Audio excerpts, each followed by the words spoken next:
magandang umaga po.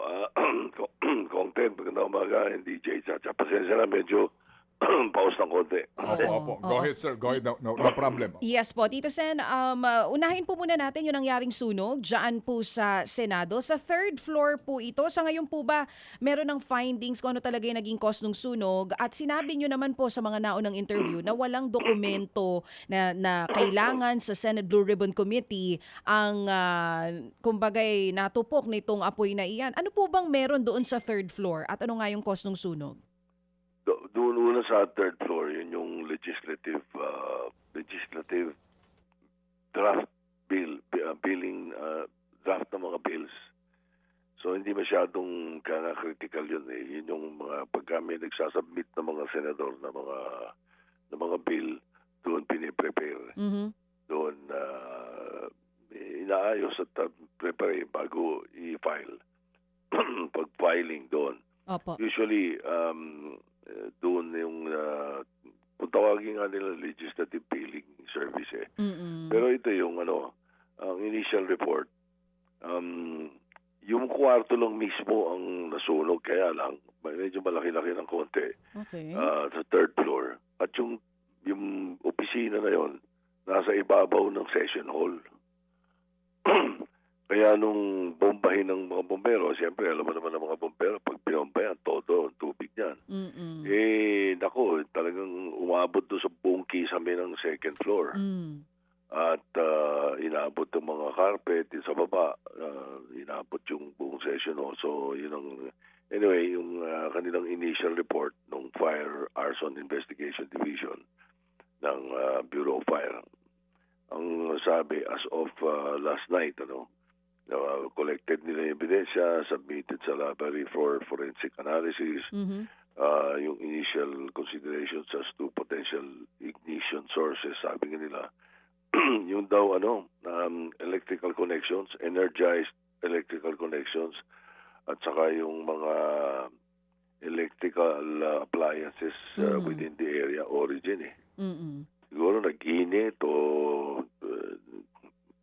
naiiwan, mga nakabukas, mga ganun eh. Oo. Anyway, this sabi nila, it remains to be confirmed nung kanilang electrical and forensic analysis sa laboratorio. Mm-mm. Pero, oo.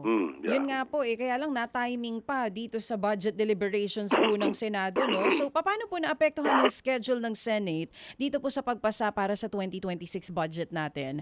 Kasi from Senator Win Gatchalian's interview kahapon, nang sinasabi niya, ngayon daw po, meron daw po kayong sesyon kahit na Pasay Day. Oo. Kasi supposed to be sorry Sige lang po, supposed to SP. be Monday, kahapon yung first day ng period of amendment, individual, institutional amendments. So kung hindi, excuse me, sandali lang. Sige lang po. Bigyan muna natin ng oras si Tito Sen para makainom po muna ng tubig. Tubig muna. Sige, balikan natin maya-mayang kaunti. kaunti. Nagpapasalamat na pumayag pa ho sa panayam na ito kahit na po Masama masama na yung ang boses po pakiramdam, ng ating Senate President. Oo, sige. Balikan po natin siya maya-mayang kaunti, mga kapatid. Tungkol nga po dito sa, kasi ngayon timing ng sunog, na timing dito sa budget deliberations nila. So, paano gagawin po ngayon itong Senado, lalo na dun sa pagpasa ng 2026 And budget they might natin? perhaps look for another place Venue. to conduct the hearings kasi period of amendments. So kagandahan din dito nga on record na yung amendment in public na meron kang gustong baguhin sa budget o para saan yung purpose at ang rekomendasyon nga dito, magsabi ka kung saan kukunin yung pera, saan mo kukunin yung pera, at ano naman ang gagawin mo doon sa perang kukunin mo, doon sa pagkukunan mo. Yan. Yan ang unang balita. Okay, Tito Sen? Yeah, okay. Yan, Yeah, better sorry. na. Okay, Oo. yes. Kasi nga, mabuti na lang, natapos na namin yung aming period of interpellation ng lahat ng departamento, kaya lahat submitted na for approval. So, supposed to be Monday was the day na umpisahan ng period of amendments. At hopefully, tapusin ng isa o 2 araw lang yan. So, ini-expect namin talaga na baka by Wednesday tapos. Hindi naman namin akalain na yung Monday may mangyayaring ganon at saka holiday and Tuesday. So, talagang Wednesday yung iniisip namin na pwedeng matapos lahat yan. Kaya lang, itong nangyari, inisip namin una lumipat. Baka pwede gawin sa PICC, kahapon sana or today sa PICC na makakakuha ng plenary hall doon. At ang problema nung nakita ko yan, baka hindi namin ma-set up ang wiring ng maayos, hindi ma-set up yung live streaming. Yun ang pinakabuisit sa lahat. Sabi ko, pagka ginawa natin yan na wala yung live streaming, sasabihin ng tao dyan, may tinatago tayo. Sabi ko, hindi pwede. Kailangan ayusin ninyong pilit yan. Sabi ko, at kung hindi matatapos, yung mga committee halls, committee rooms ng Senate, i-convert namin yung 3 na pwede naman sama-sama yun eh. Yung 3, mayroong mga division lang yun eh. Pwedeng doon ililipat para sigurado pa rin ang live streaming, sigurado pa rin ang mga wiring at saka yung mga recording ng mga nangyayari. Kompleto equipment kasi sa Senate eh. Yung mga wiring medyo nabasa, pero mukhang as of yesterday nung ini-inspect ko, mukhang okay na. Matatapos yata by this noon. Hopefully. So, 1:00 kami mag-uumpisa ngayong tanghali. Oo. So, ibig niyo pong sabihin, yun pong paglilipatan ninyo na sinasabi ninyo na doon na lang din sa Senado, possibly po ngayong araw na ito, mamaya na, pwede nyo na magamit? Ganun po Posible. kabilis? Posible. Pero posible din baka yung session hall na rin ang gamitin. Okay. So, realistic po ba yung sinasabi na December 29, masasay na po ng Pangulo at hindi tayo magkakaroon ng reenacted budget kung sakali? Kaya po ba nitong oo. schedule? Kasi may holiday sa papasok eh. Hindi, December 29, sobra-sobra yun. Sobra-sobra yun sa nakikita ko. No? Kasi sinasabi lang ni Sherwin na kinakabahan siya na ayaw niya ng reenacted budget pag may nagkagulo o baka yung naku, talaga hindi na ipapayagan magkaroon ng reenacted budget. Imagine the most corrupt budget of all 2025 tapos reenacted. Ako po na malala yun. Hindi So, namin papayagan mangyari yun. So sa amin by today, kahit holiday, pasok kami. Wednesday, tapusin dapat ang period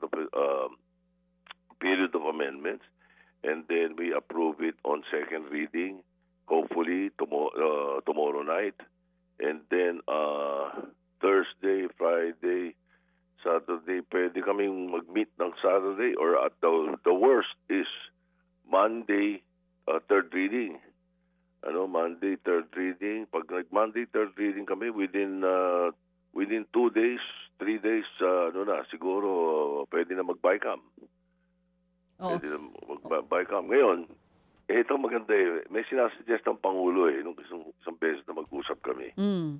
Kung daw yung aming version, ng Senate version, ay katanggap-tanggap naman, maayos naman, ang suggestion niya, i-adopt ng House. Para wala ng BICAM. Wala na O usapan. solve na kaagad. Kasi pinangako ko na sabi ko na hindi namin papayagan may mga kalokohan nito eh. Yun po ang suggestion ng Pangulo pero hindi tayo sigurado sa magiging sagot po dyan ng Kamara.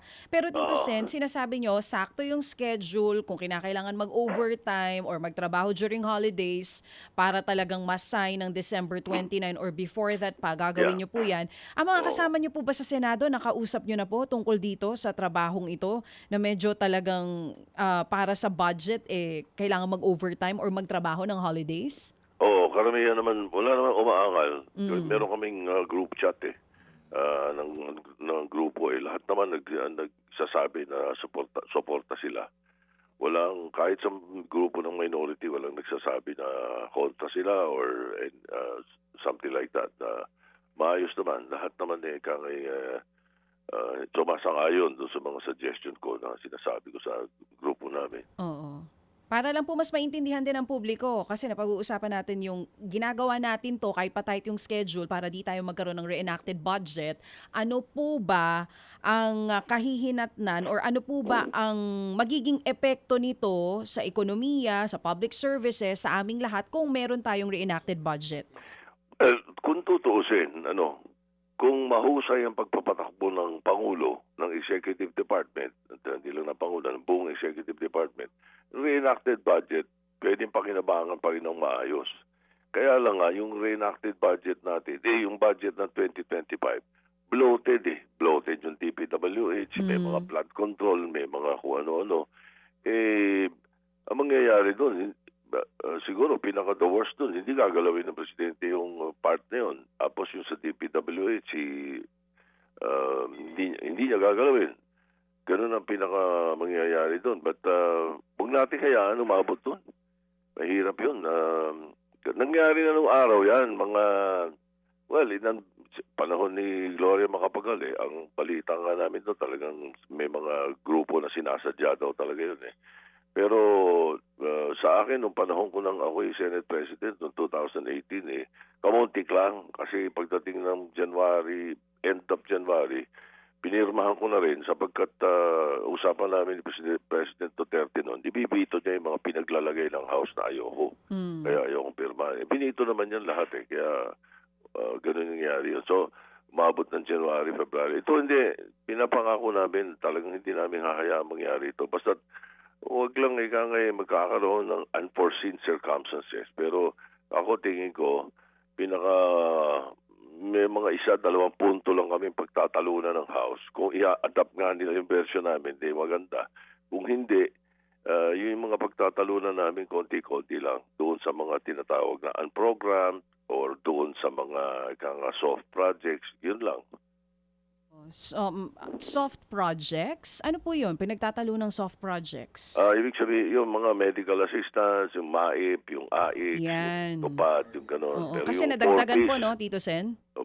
Nadagdagan Pero yung 4-piece, okay na dagdagan yun. Talagang legitimate yun at maayos kasi yun Tsaka may mga graduate ng mga mga pamilya doon Doon sa MAIP at saka AIC, yung tingin namin, okay lang yung dinagdag ng House, pero ilagay natin sa institusyon. Ilagay natin sa DOH, ilagay natin sa DSWD, ilagay natin sa DepEd, yung mga tumulong-tulong, mga ganon. So, nasa institusyon. At kung merong gustong magbigay sa mga distrito o sa mga probinsya, doon manggagaling. Magkano po ba ngayon ang maliwanag, may request, merong maliwanag. Opo. Makikita ng taong bayan. Opo. Sa ngayon po ba magkano ang MAIF? Budget po natin? Naku, hindi ko sigurado yung last year. Yung last year, 32 billion yata. Pero sa proposal po? Ang mabigat kasi, mga ganun din halos pero ang mabigat kasi, last year, yung budget na yon naka-centralize sa speaker at saka yung pati AIX at yung ano pa yung mga soft na iba naka-centralize sa Senate President.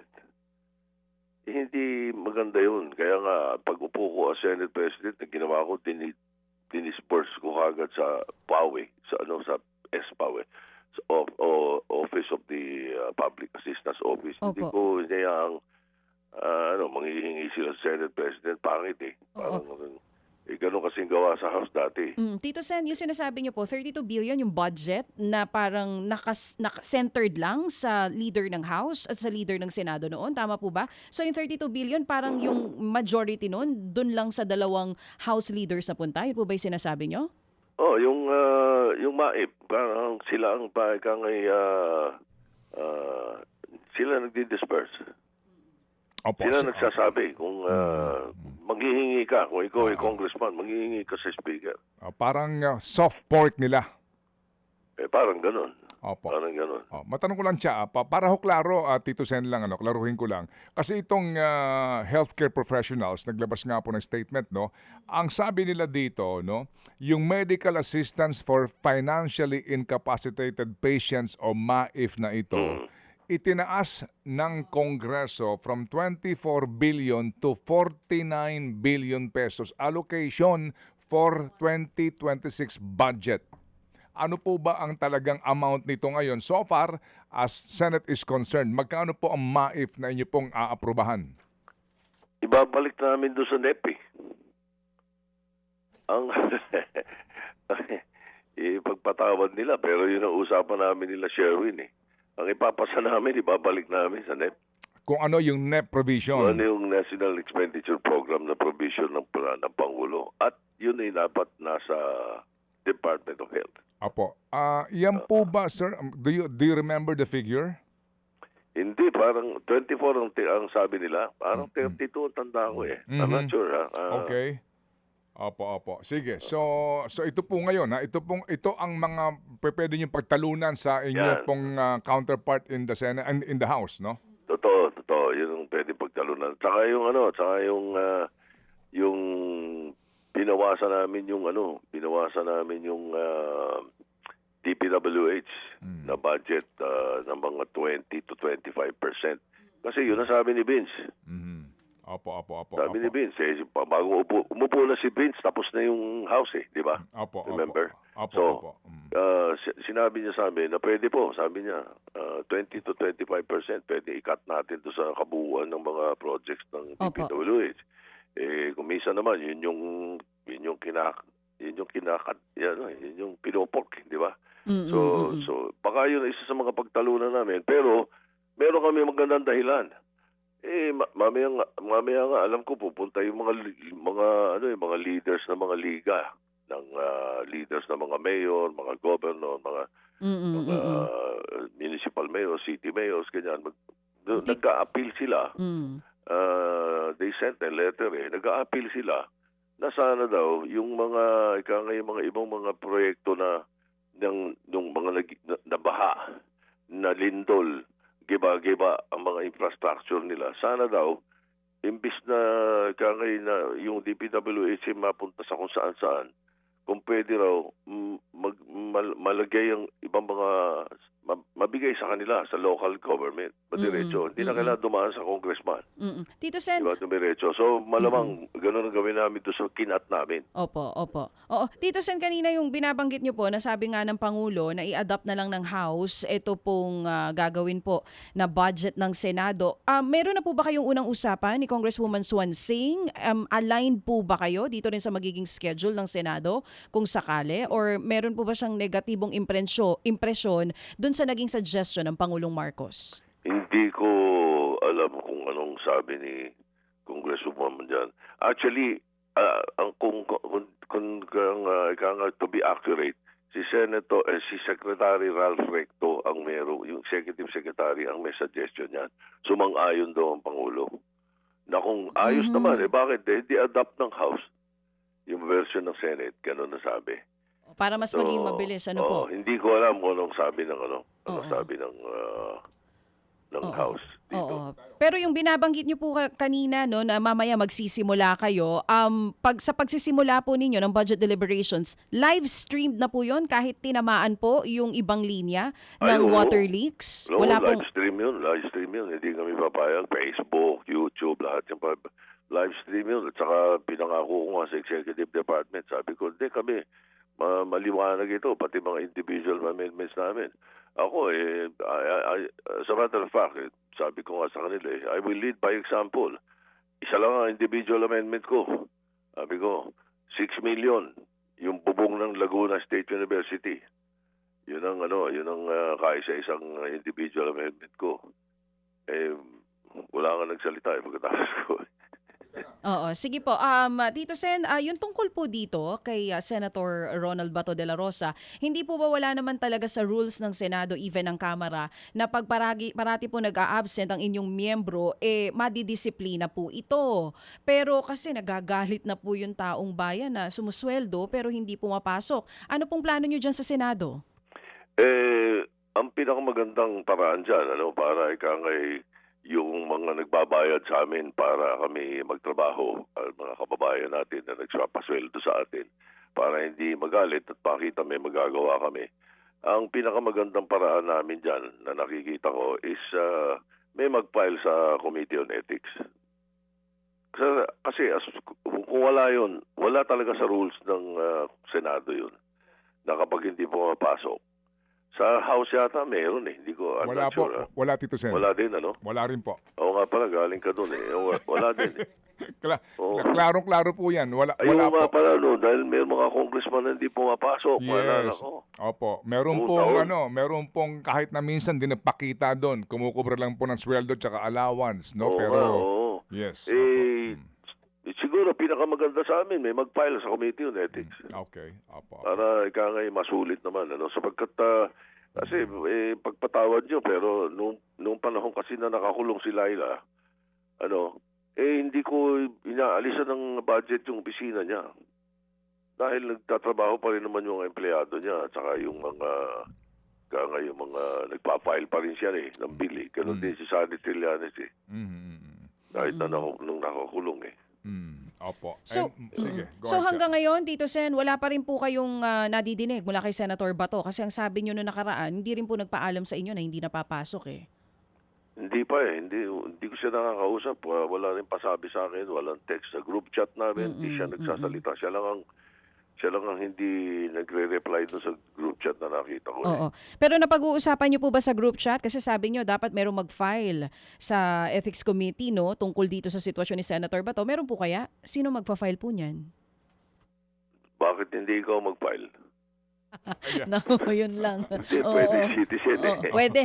Pwede kahit sino, no? Oo, Kahit hindi kahit miyembro sino. ng Senado. Ibig sabihin, kasi Sige. siyempre, Oo. hindi mo maasahan yung minority na mag-file. Correct. Opo, Oo. opo. Diba? Sa amin naman, medyo Pero last na lang. pinag-iisip. Kaya Oo. biro lang yun na ikaw. Ibig sabihin, baka may mga kababayan tayo gusto din mag-file sila. Pero pwede ba kung wala ngayon dito sa rules ng Senado na gumawa ng stricter rules ang Senate tungkol dito sa pala-absent na mga kasama nyo po sa Senado? Halimbawa, salary deduction o di kaya naman po suspension. Pwede po ba yon? Pwede yun. Ang problema doon, kung tatatawa si Kung Tay dito. Pwede yun. Bakit hindi? Ang tanong doon, papasama. Yun ang mahirap. Oo. Oo. Alam mo, Diba? siya kasi ganito tanongin mo si Tito Sen. Ang mga senador ba may boss? Technically, hindi yung taong bayan kasi yung katwiran, di ba? Opo, Wala. Opo, wala, di ba? Wala. Okay, tama. Hindi nila boss ang SP, di ba? Hindi boss ang Hindi. speaker, di ba? Hindi. Ano yan? Karango nila yun. Yeah. You are your own boss, kumbaga. Correct. Oo. Yes. 24 Republic ka eh. Opo. Malate ka o ma-absent ka, hindi ka makakatanggap ng memorandum. Oo. To explain, Tama. di ba? Opo, okay. Oo. Sige, so ang inyo pong suggestion sa sino man pong ang tingin po ay agrabyado o kaya po ang tingin po ay hindi nagagampanan ng isang mambabatas ang kanyang tungkulin, maaari maghain ng ethics complaint sa ethics committee ng both houses. Klaro po yan, Tito Sen. No? Correct. Pwede. Opo, Doon sa amin, pwede mag-file. Opo, pero Oo. nunca may moto proprio. Walang ganon. Pwede. Bakit hindi? Bakit nga ba? Kung tutuuson, may moto proprio o isa sa amin, nagpapile. Pwede rin. Kung tutuusin, medyo lang yun. Ako as the Senate President, as leader, medyo hindi magandang tignan na ako mismo mag-file. Opo. Sige po. Okay. At yung nga po, kami po yung tumatawag din po kay Senator Bato para nga siya makapanayam at makuha po ang kanyang panig dito po sa mga isyong ito.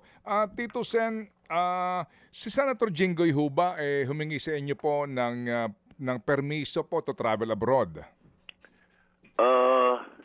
Mayroon dumating sa akin na sulat, I think, pero hindi ko na-actionan kasi hindi yata siya pinayagan eh. Ng Sandigan Bayan? Ha?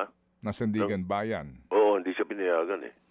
Opo, kasi Kasi sa akin kung personal ang lakad niya, hindi siya kailangan magpaalam sa Senate President eh. Kahit sinong mga senador. Pero oras na official ang lakad, yun ang pinapayagan, yun ang kailangan ng authority ng Senate President. Opo. Kung gagamit siya ng kanyang diplomatic passport. Yun nga, dadamit siya ng diplomatic passport, therefore official yung business niya, therefore Senate President kailangan payagan siya. Opo. So, Pag yung regular passport niya at saka personal na lakad niya, gusto lang niya magbakasyon sa kung saan dupalop, hindi hindi niya kailangan magpaalam. Okay, sige po. So, meron pong report na amin pong napakinggan na meron daw pong rekomendasyon na kaso na isasampa sa isang dating senador at nakaupong senador. Muli po, ano ba ang panuntunan ninyo dyan kung sakasakali pong maglabas ng arrest warrant ang hukuman laban sa isang nakaupong senador? Ang pinaka the worst situation is hindi kami papayag ng isang senador ay habang nagsesesyon ay aarestuhin. Yun ang pinaka-tradisyon dun eh. Pero outside of that, wala tayong magagawa. Like for example, yung panahon ni Sani Trillanes, di siya lumalabas ng Senate, nandun siya. Pero nung nakaraman niyang may warrant at dumating sila, hindi matanda ako sino general yung dumating doon eh. Tapos sinakita sa akin yung warrant. Sabi ko, pakita niyo kay Sani. Ang kinakita, sumama naman si Senator Trillanes. Si Senator De Lima, ganun din, hindi siya, nasa Senate siya sana, kung nagkakabali, 1 or 2 days lang naman. Pero she wanted to go home, sabi niya, dahil may mga gamit, mga damit, mga ganun siya. So, sumama siya nung inaaresto siya. Opo. Ano lang yun, tradition lang yung sinasabi. Kasi nangyari remember, nung panahon ng 8th Congress, inaaresto nila si Manong Johnny for rebellion complex with murder na charge. Si Senator Drilon, yung Secretary Drilon dumating doon sa Senate noong panahon na yun. Hindi pumayag si Senator Salonga dahil may session eh. May session eh. Yun namang sinasabing hindi pwedeng arestuhin ng isang legislator, sabi ng Constitution, kapag Congress is in session. Ang ibig sabihin nun, pareho ngayon, in session kami, no? Ang krimen lang na hindi mo pwede siyang arestuhin is a crime punishable by 6 years and below. Pero more than that, hindi kami exempted doon. In other words, kung ang krimen slight physical injuries or let's say speeding, katulad ko, hindi mo ko pwedeng hulihin. Opo. Pero kapag po ang krimen is mga non-bailable or graft na more than 6 years po ang penalty, hindi po kasama yon. Hindi po kasama yun. Okay. Wag lang naman sa session hall. Opo, pero ang sinasabi bang when Congress is in session, it's that literally in session or kung meron pong kumbaga first regular session na mga petsa? Yun.